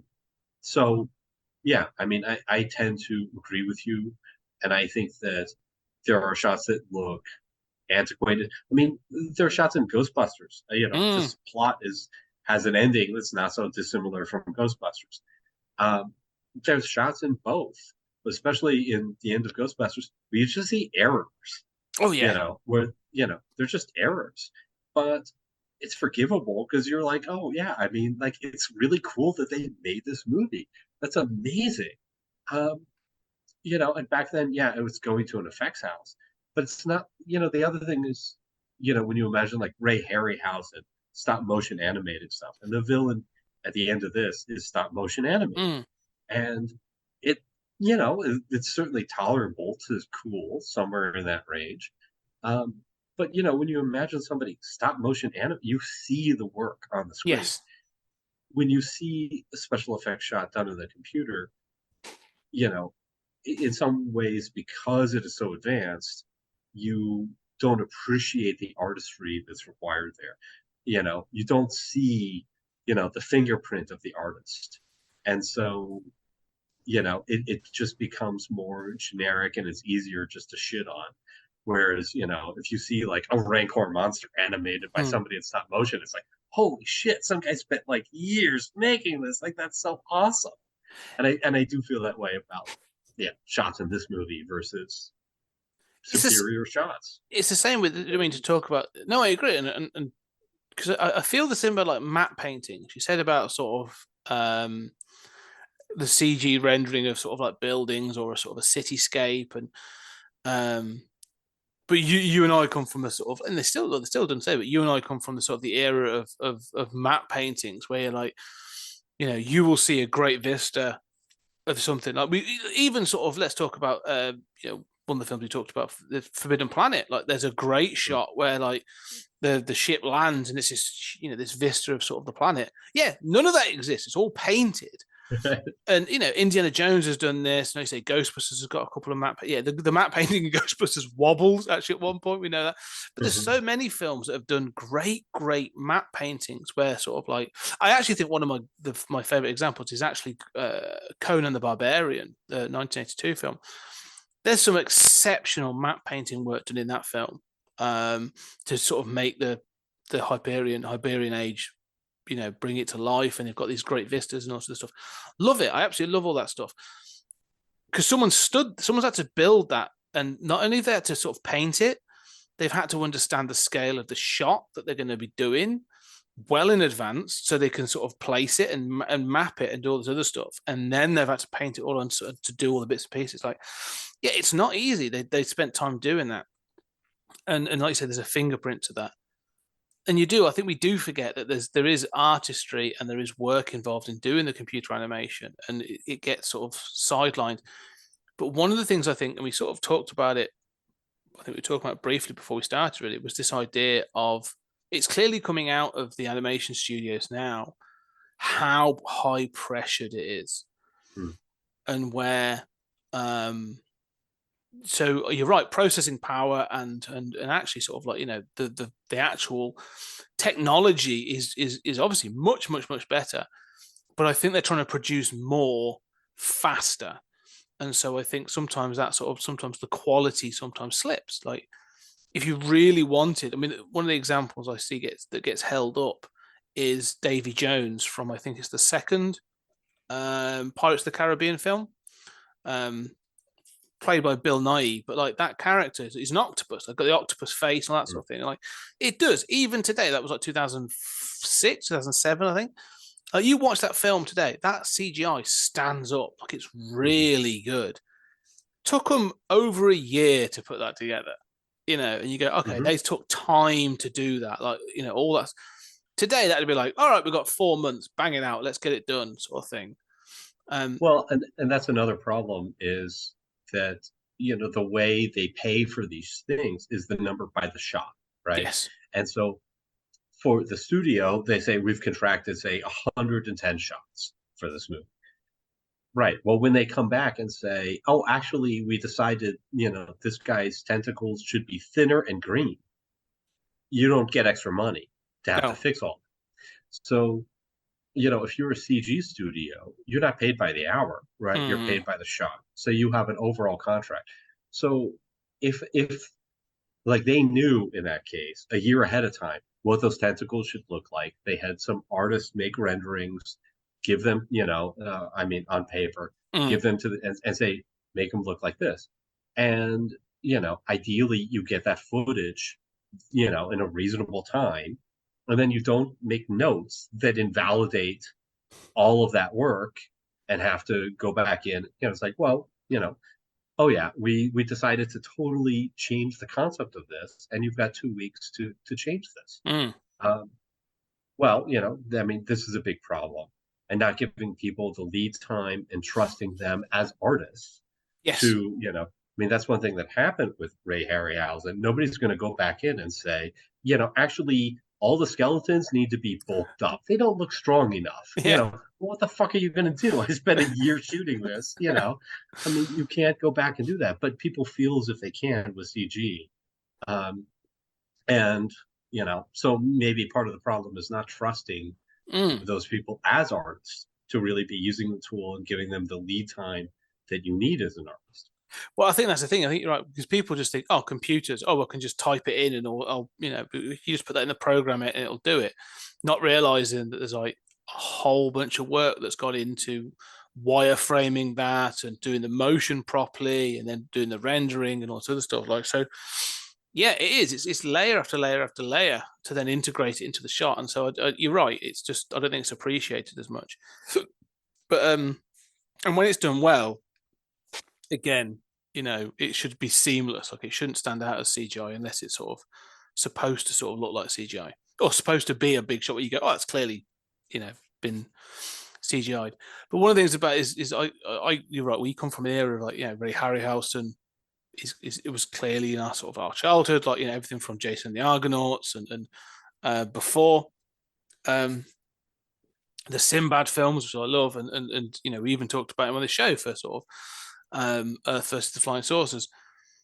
But yeah, one of the things that's sort of big for this film is that the lighting phrase, as you sort of said, doesn't quite work with the monster. But I still buy it because I'm still looking at the design and going, like, the way it unfurls, like, it creates and then it comes through the gantry and it unfurls. Like, the whole thing sort of comes up and you get this sort of like see the back of it. And you think, oh, is that the head of it? No, there's more coming. And then it sort of, it's this big sort of scorpion thing with this sort of like with a vertical mouth and all this other stuff. Like, even the design is really cool, where I'm like, Yeah, they've just they've gone for it with this. Like it's as you said, they're swinging for the fences with some designs. Where I'm like, cool, just go for it. This is silly, and it has one of the things that I thought about actually with this as well whilst I was watching it, especially with Jeffrey Jones' performance and stuff, was a bit. This is better than Buckaroo Banzai. Oh yeah, in that sense, but I had that feel to it where I'm like, this has got that Buckaroo Banzai kind of feel, but sort of like over the top, like yeah, especially towards the end, and you've got the space overlords and stuff. Where I'm like, but this does actually feel better than to me. This is a better film than Buckaroo Banzai, which I'm willing to admit. agree. Well, I mean, the other, you're right. I mean, I'm willing to go along with that. They are like the overlord, the dark overlords. It feels kind of like Lovecraftian, Mm. like which I didn't know when I saw this at 9. I wouldn't have known that term. Um, Now I see it and I'm like, oh yeah, no, they're the ancient gods from outer space. They're the ancient ones. Um, and then okay, so look, it's 1986. The stop motion is not the best, Mm. but you're right. The design work is cool. It looks like it's definitely sort of like Geiger influenced, sort of post Alien. It has some of the Rancor monster in it. And you're right, it unfurls. Now, I do have objections in terms of the plot at this point, because they have this laser gun that has been designed by the military yet abandoned at a tremendous R&D cost that they've never tested, right? Which is like, okay, whatever. I'm willing to put up with that. And then you have this terrible cliche of an alien who needs to possess our bodies, yet somehow is stronger when freed of our bodies. Mm. So why bother possessing us in the first place, or possess a human and then have him shoot himself because apparently you're stronger outside of our bodies? I mean, that is a trope that I, logically I'm really bothered by. But I'm willing to, I know what to say. I know mean, what you mean by that. That's because that has come up but that is also a trope that we've seen in MCU films. We see it all the time where they're like, oh yes, yeah. But look, it's more forgivable here in 1986 than it is in a fucking MCU film. When I see that in an MCU film, I'm just like, I'm walking out of this theater. Like, I am that level pissed. Just like, oh, I'm just groaning, going like, maybe the data will save this train wreck. In 1985, I can, put up with that in a silly, you were talking about one of the first comic book adaptations to a movie in history. Mm. There aren't that many. I mean, there have been more in the last 5 years than there have been prior up to this point. Yeah. I mean, so this is an early comic book adaptation, and yes, it's got that flaw, but that's a lot easier to forgive in 1986. Well, what I would say is, I mean, again, this idea, and this is the thing that sort of, again, as we talk about it, I'm thinking about it, it's like the same, it's not the same trope, but it's a similar idea, was used for Men in Black in 1995. Like you get the Edgar, the big giant insect hides inside the Edgar sort of suit. And again, the massively underrated Vincent D'Onofrio sort of does that performance.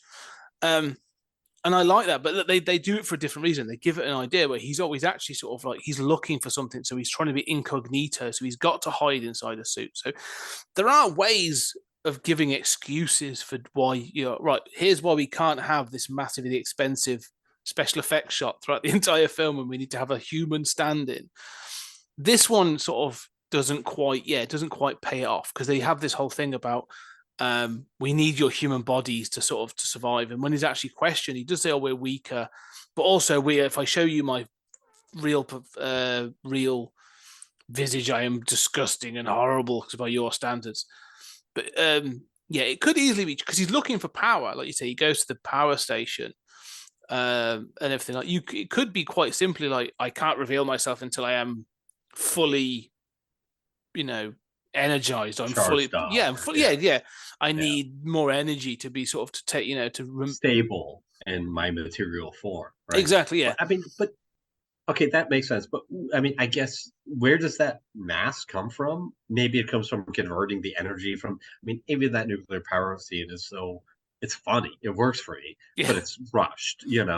Um, yeah, and then I find myself thinking like, I mean, there is that terrible shot of the laser gun hitting his ray gun, kind of like, but at that point, like this movie has jumped the shark so Hmm. Hmm. deliberately. Like it's so far off the tracks and knows it that I'm willing to like even forgive the two rays hitting each other. I mean, that is a very high mark for Julian to be able to get over.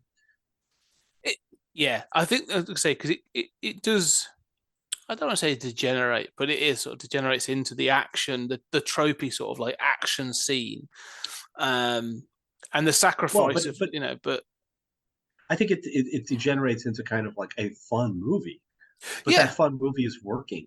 And for all the sort of like, you know, we haven't talked about like Earth Girls Are Easy and mm, movies like that, and that sort of like comedies that sort of like which has a similar tone, right? The kind of like mm. raunchy comedies from this era, the early '90s. Um, this one works much more than most of them. I mean, by the climax, I mean, I'm like, yeah, okay, so the blasts hit each other, and okay. I mean, I'm not even that bothered by that, just because the movie's working. I think because for me at this point, I don't know whether it's sort of the way production, I don't know what order they did production in, but like it definitely feels like you say they hit a stride and they sort of get where it's sort of tonally inconsistent for the first third. It sort of gets it, and yes, there are moments in the where you sort of go, okay, there's something in the script here that was clearly something slightly different originally, or like they could have gone further. They sort of get it. I think you're right by the finale and by the sort of like the the middle of the film, this sort of the chase or the whatever. They're looking for that code key or whatever, Mhm. and it becomes a bit of a MacGuffin to sort of to generate some stuff. But like everything's going on feels fun, but the climax.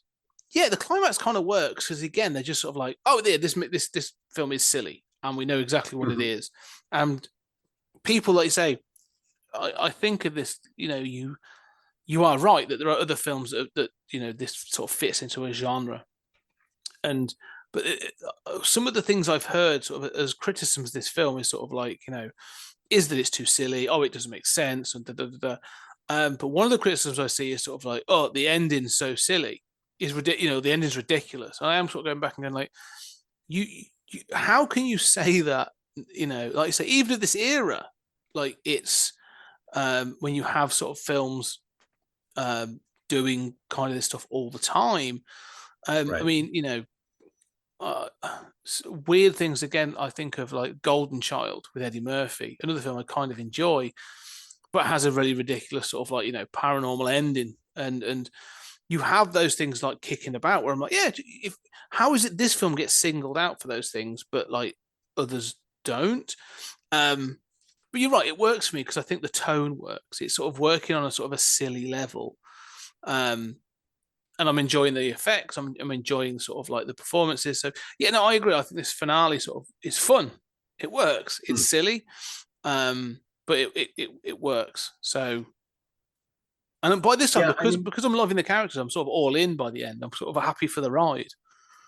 well, and also like I mean, even the chase scene to get there, works. Mm, And so yeah, I mean, I do sort of have the memory. It sticks in my memory as like a little bit silly of a climax, but watching it, I don't really have any major objections. I mean, I'm certainly paying more attention. I'm not groaning and in pain the way mm. I am with a lot of comic book movie climaxes these days.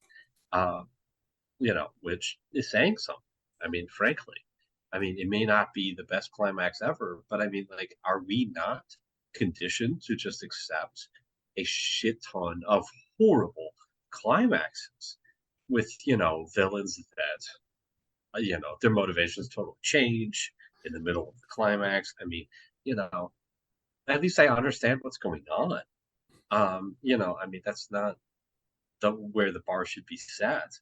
But I guess I would say, yeah, I mean, it's fair to ding this movie on any of those points, but you don't get to ding this movie and not ding, Man of Steel and, half of the Marvel movies.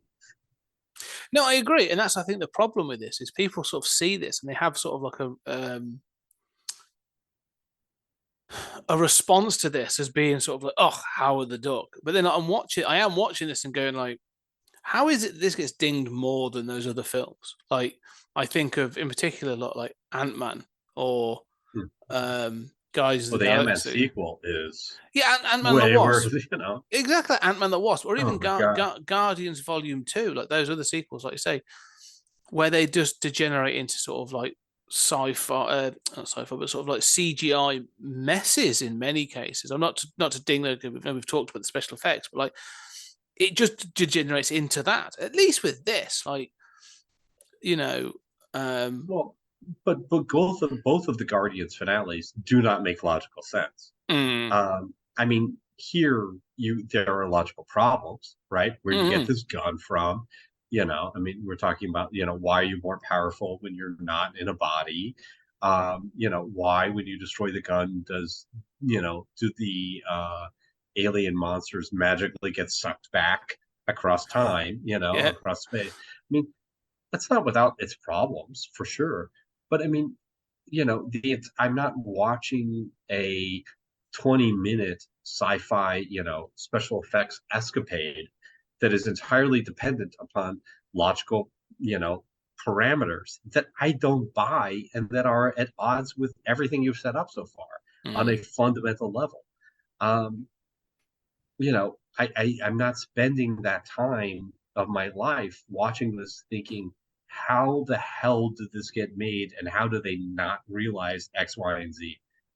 I Well, just don't feel that no, I think watching this. one of the things that's interesting to me is watching comparing this to some of those other films is a lot of them try to set themselves up as they're not serious, but taking themselves serious to an extent. Like they're going to justify an awful lot throughout the film. Like, here's the rules of the mystery, or here's the rules of the universe. And then you say, then they degenerate into this sort of silly climax where those rules often get Right. sort of thrown out the window and it'll come down to Very good point.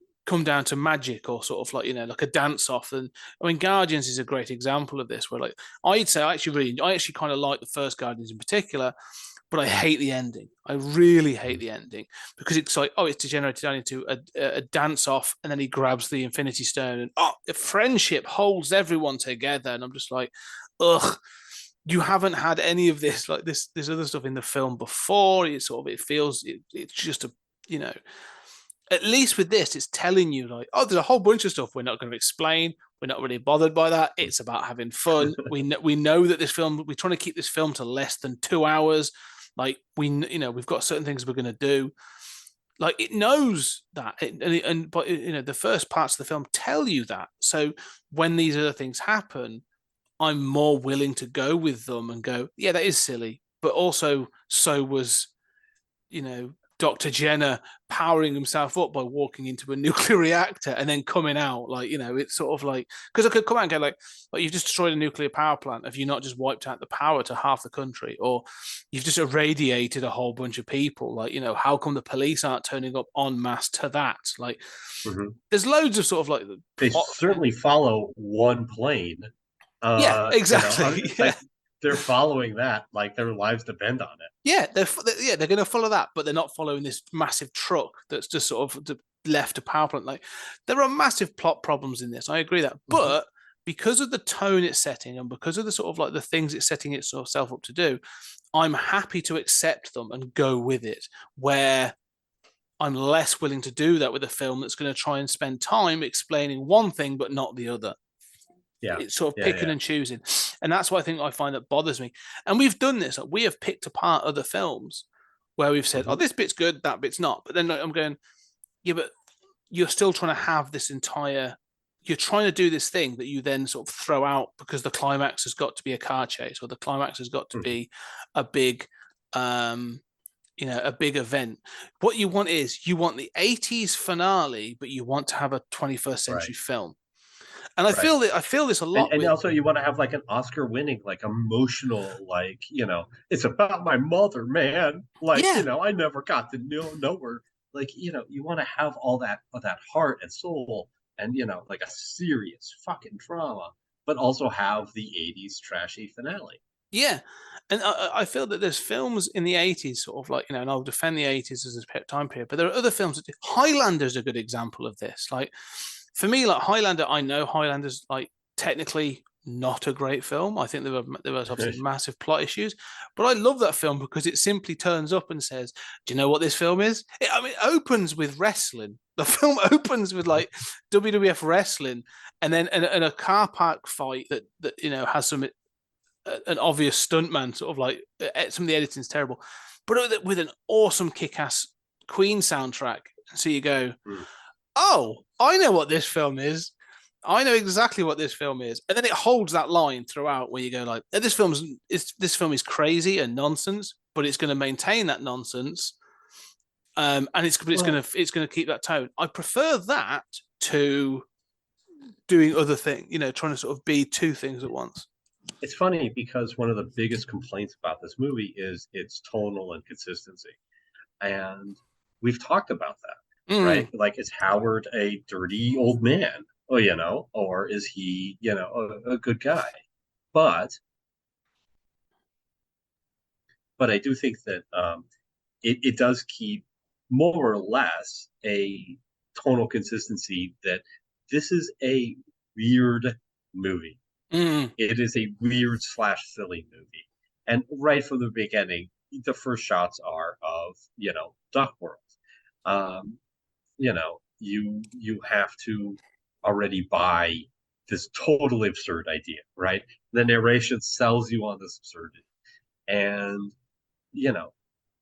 I have objections to certain things. You and I like some things more than others, but from the beginning, it is this sort of like absurd movie that sells you on having a little bit of heart, and you know what it is. And even if it degenerates into that 80s climax, it's never said this is a serious meditation. Like, it's never cited quantum physics and gone like, well, if you pay attention to quantum physics, you'll know that any reality you can think of exists somewhere. No, actually, that's not what's being said. You're being a little too pretentious about your duck human beings. Yeah. It's just a little too fucking serious, and you're not as smart as you think you are, motherfucker, right? Whereas this is like, no, we know this is a silly movie, Yeah, and we want to turn in a good silly movie, but this is one of those things, isn't it, where sort of like you say, when you open with a film where the poster is Breeders of the Lost Ark, you're sort of like, oh, okay, I'm getting the level that this is going to meet me at. That's not a problem. But yeah, I also think this comes down to this thing of introducing, science gobbledygook in a lot of places, where what you realize is and this is, I don't intend to ding anybody in particular, but like, often the case is the writer of the film is not as smart as they want the smartest person in the film to be. Well, I'm a Transformers fan, so I learned all my science from Michael Bay movies. Yeah, Michael Bay, Nobel Peace Prize winner for physics. Yeah, but that's the problem, isn't it? And that's the thing where they bring in, and I love the fact that we talked about in the last episode, for example, we talked about Star Trek 2, Wrath of Khan. And in one of the things we sort of talked about is about how that tonally is consistent. Like, it introduces themes, it then undermines sort of certain ideas, and it owns itself. It owns its thing, but it maintains a consistency of saying, but it sort of still has that 80s appeal. There's still those sort of things in it. But it also, that it's more of a serious film. But it's going to be a bit more of an actiony sci-fi film. So, but it never has, as we sort of said, one of the great things about that film is Khan and Shatner, and Khan and Kirk never have like, you never get like two aging men having a fist fight on the sort of the bridge of the Enterprise. And we were very glad of that. We were like, no, this is two generals sort of like fight, in this complex chess game that they're trying to have. That's how it should be. It knows that and it sticks the landing. But and the same with this film, and the same with what I would say is I'm not going to compare Howard the Duck to Wrath of Khan, but what I'm trying to say is it sort of gets it and goes like, yeah, this is what we're doing. Like we are going to have a duck person, and we're going to have intergalactic sort of aliens, and we've got this character, and that comes like we know this is going to be silly. We're going to have awful duck puns throughout.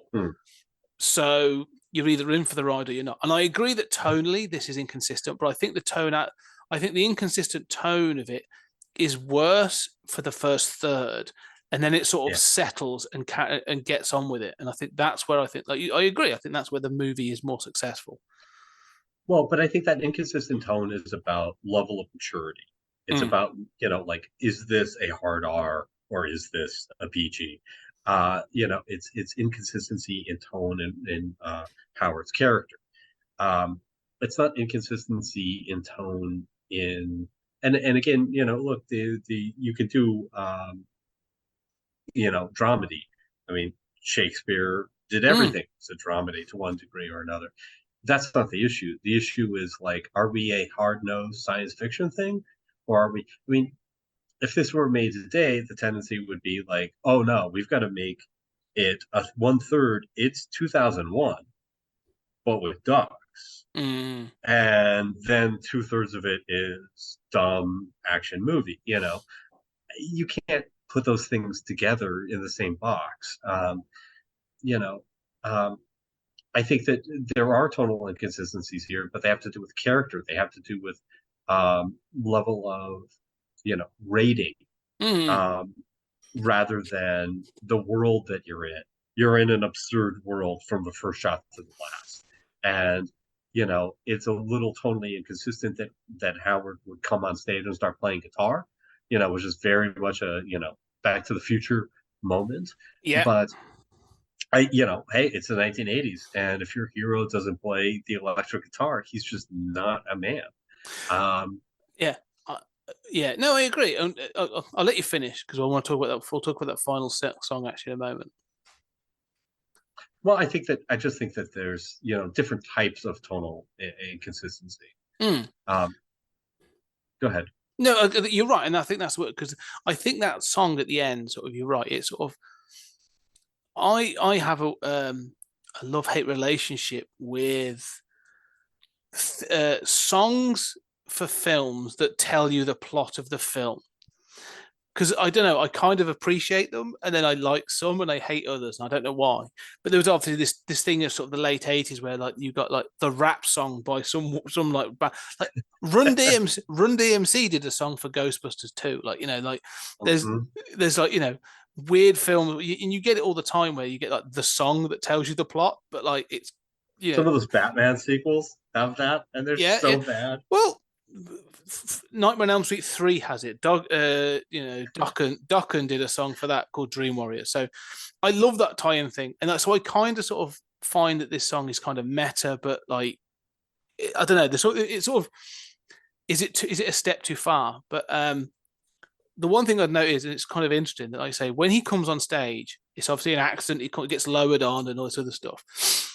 He is dressed very similar to Marty McFly, and then given a red. And I was like, are they making is this some sort of like weird Easter egg in joke for Leah Thompson being Marty McFly's mum? And I was like, if that is the case, that bit's awesome. In that case, I'm like, cool.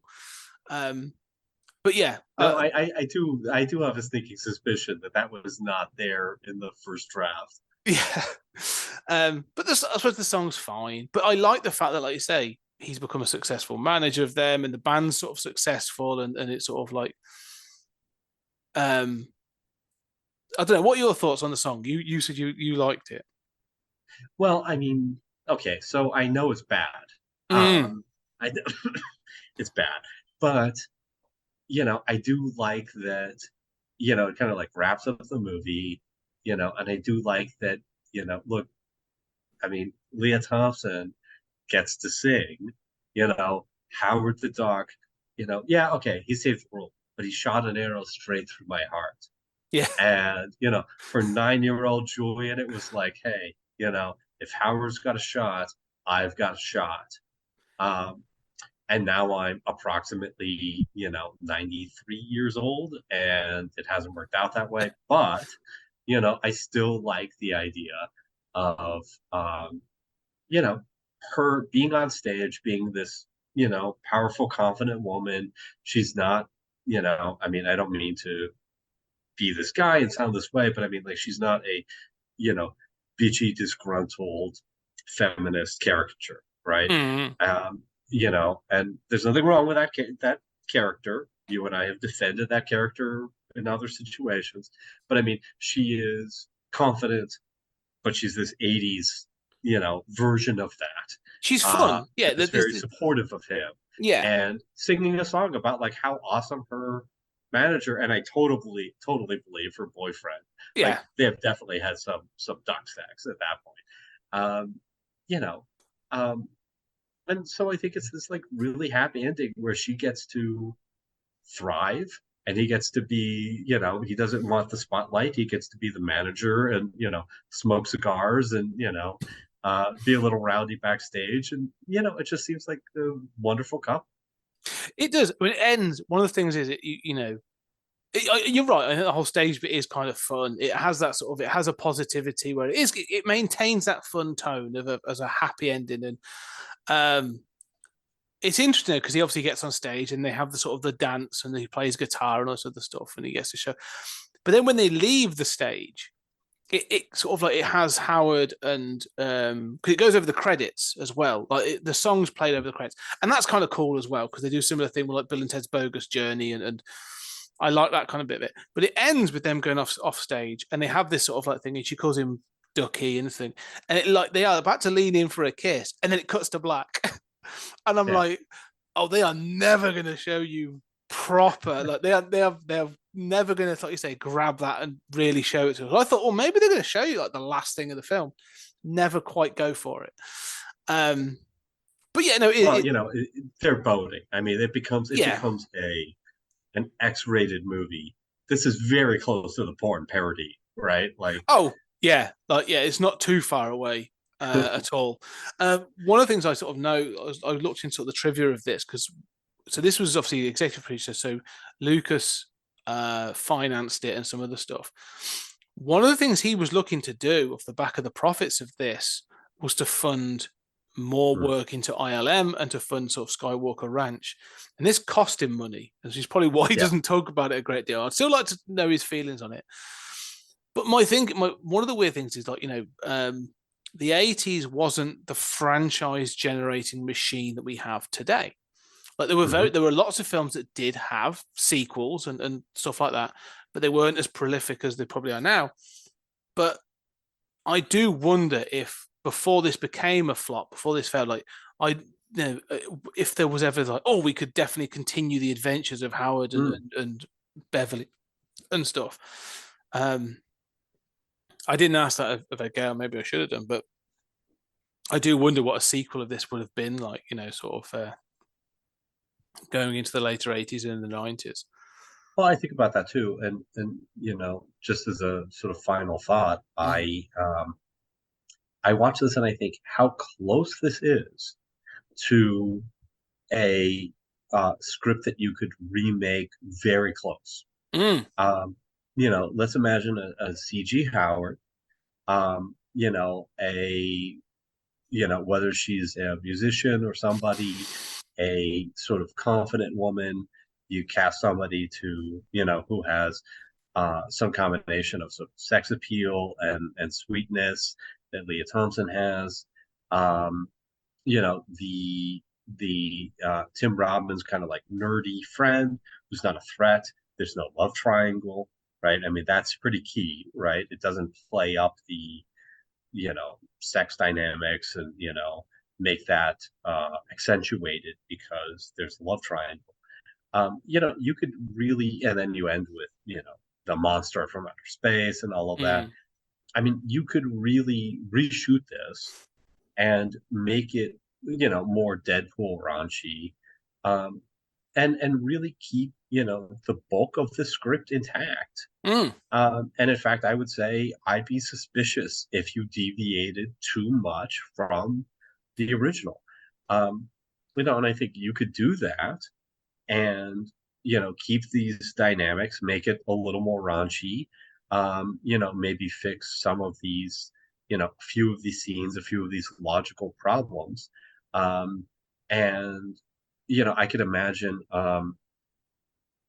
what's his name? The James Gunn, Mm. uh, who used Howard the Duck in the post credit scene just for a laugh of Guardians One, which is my favorite part of Guardians One.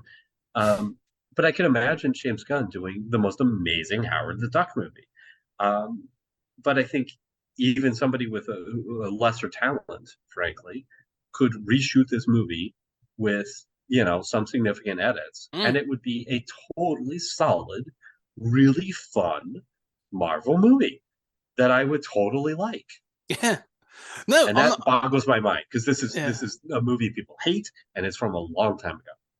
Yeah, I 100% agree. I think like this is even watching it, I don't think it's too far removed from what we talk about now when we talk about some of the Marvel fare or any of the comic book fare.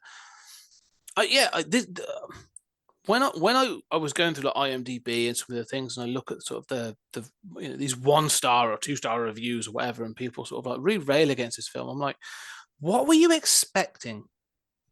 Like, I don't understand. I don't understand the hate for this film. Like, it has got real problems, but like you say, it's got a fun and a charm to it that I think there are other films that are successful that they just don't have. Um, and so it's an odd one for me that I'm never entirely sure why this film flopped. Now there are other IPs, that try to sort of follow a similar vein. I think the Garbage Pail Kids got a film, and that is Mm. beyond horrendous. That film is awful, but I've watched it several times because of how bad it is. But this film isn't like so bad it's good. Like, I just enjoy this film, and I'd hold this up against like there are other '80s films that I think people go, oh yeah, I've got real nostalgia for that film, and I'm going, right, you have nostalgia for that film, but not this. And I wonder if it's because it's neither it's neither feather nor foul. It's sort of, excuse the pun, it sort of it like you say, it never quite goes the full way to being raunchy enough to be sort of like taboo and not becoming sort of a Porky's or a that sort of thing. But it also isn't quite family friendly enough to be the sort of like that family friendly sort of classic sort of like of the '80s that we sort of know as well. I think I again, it's coming up to Christmas as we record this. Like, I think of like Batman Returns in a similar vein. Sort of like they let Tim Burton go all out, and the studios were like, "What have you given us?" Like, this insane penguin and this sort of like S&M Catwoman, where it's not like it's still not enough to be like an R-rated sort of like dark film, because it's still very silly and it's still got some great bits in it. But I love Batman Returns, but it's not a family friendly film. And we have this where these films are being revisited from the '80s and early '90s. Like Batman Returns is now being lauded as better than Batman. Like, I hear people saying it. I actually may even agree. But people revisited like Halloween 3 and have said like, oh, it's completely misunderstood, and it's actually a great film and all this other thing. I honestly think Howard should be in that category. Mm. Howard the Duck should be in that category where people should revisit this. This is up there with like Flash Gordon with Ming Oh, for sure. in No that doubt. in that campy sort of silly thing where you go, cool, like go back and watch this in that vein and just enjoy it for what it is. And I think people will enjoy it a lot more. I just don't understand the hate for this film. It's bizarre. No, I agree. I agree. And we talked about Buckaroo Banzai. Yeah. I mean, Buckaroo Banzai wants to work as much as this movie works for me. Mm. And Buckaroo Banzai and there are moments where it's like 25 degrees off working for me, and I think it works more for you than for me. But there are moments where this movie is 5 or 10 degrees off or whatever. But I mean, there are movies that are Buckaroo Banzai is beloved. Yeah. I mean, it's a cult following, but it is beloved. And I don't understand. And that's fine. Enjoy your fiction, enjoy your passion by all means, but I don't understand the hate for this by comparison, No. and I think some of it was the comic book was like, we didn't have comic book movies. Here's what we got, and then it was a flop. Mm. And we like success. We like our Superman. We like our Batman. Uh, we don't like this kind of stuff. And also, comic books wanted to be taken seriously. So, I wonder if Howard the Duck. that's a really good point, actually. And I'll finish on this note because we will. Because when this came out as '86, at that time you're getting The Dark Knight Returns. You've had Watchmen. You're not far off Vertigo coming out with sort of like well, Swamp Thing's obviously been taken off with Alan Moore. So you've got Grant Morrison doing Animal Man. You're right. Like you're entering into a period where people are trying to take comics, graphic novels serious. And I wonder if they've gone, oh, this is the Steve Gerber thing from the 70s. Like this kicked off this adult sort of, move into adult comics. And they get this and they're like, ugh, they rebelled against it because it wasn't representative of what they wanted their adult comics to be. I wonder if that is a part and parcel of it. I think that's true. I mean, having lived through it, I mean, I wasn't aware of that dynamic as much when I saw it in the theaters at night. But I mean, I was a year later. And I think, people didn't want people to think about comics and to think about this. And that's not fair to Gerber. It's not fair to Howard the Duck. But they did not want this to be the face of Marvel Comics. Yeah. Or of comics generally. No, it's interesting. I mean, it's interesting so that may be, a big part of it. Anyway, we will leave that as a sort of a final thought because we're running sort of a little over. But there you go. I'm glad we're both like, plus Howard, Yeah. We've got to rehabilitate the reputation of this movie. We're on the same page, and that's because, you are so smart. we're both very sort of intelligent individuals that love our silly films. I do. I just think this film's needs to be revisited with a different eye. And it would not surprise me if someone like James Gunn was eventually came out and was like, no, I love Howard the Duck. And that would reignite this new love of the film to a new generation. Anyway, there we go. That is Howard the Duck from 1986. Let us know what you think, though. Are we right? Are we wrong? Do you hate this film? Or are we going to kick off a revolution here, right now, and people are going to reconsider this film? Let me know. Join us. Find us on Twitter at PodTimespace. Let us know what you think of Howard the Duck. But for now, this is obviously us. We will be moving on. We've done our full half season. We've done it. This is the full sort of halfway point. It's quite a long way. So what we're going to do is for the next episode, we're going to do a half season review. Julian and I are going to look back at the first sort of 12 films that we've done for this. Of the fourth season. Yeah, of the fourth season. We're really going through. We've got some amazing stuff on there. Like, you've had our 100th episode come out. We've just talked about stuff, but we're going to be doing a half season review. We're going to talk about the first 6 films we did, and we're going to be giving our ratings and our thoughts in the next episode. So that'll be interesting to see where we sort of sit from a scoring point of view. And then we are going to be going forward. We're not stopping. We're not slowing down as we go into 2023. More Twilight Zone coming your way. More films. And we are sticking with the 80s. The next film we're going to do is The Running Man. So, we're going sort of like to the Arnie sort of category. And I do enjoy. If you think the puns in this were bad, wait till we get to The Running Man. So we will talk about that at another time. But for some reason, people love that and hate Howard the Duck. Yes, I think it's the biceps. But we shall talk about that, and actually the satire, the unrecognized satire of The Running Man as well. But anyway, if you enjoy what we're doing, please leave a review on your podcast catcher, sort of 5 stars preferably, but any feedback is always appreciated. And check out our Patreon, where we have all kinds of things on there. We've got more Twilight Zone. We're going through the 3rd season of Twilight Zone. We've talked about some of the big episodes we've done. I was going to say It's a Wonderful Life. It's not called It's a Wonderful Life. Life is Good. And some of the bigger episodes, those classic episodes. And we've got me doing 30-minute thoughts and we've got Creator Corner, and there's all kinds of behind the scenes stuff on there as well. So go check out Patreon. It's www.patreon.com/20cgmedia. There'll be a link down below. But for now, Julian, thank you very You're much. referencing It's a Good Life. It's the a Good Psychic Life. Kid That's episode right. of the Yeah. Twilight. Yeah. Yes, that's the one. And it's still a good life. We did the sequel as well. But for now, yeah, thank you. This has been a ducktastic episode. I'm really pleased with we're both on sort of on par. But Julian, thank you very much. And ladies and gentlemen, we shall see you on the next episode. My bill gets so hard every time I think about Leah Thompson.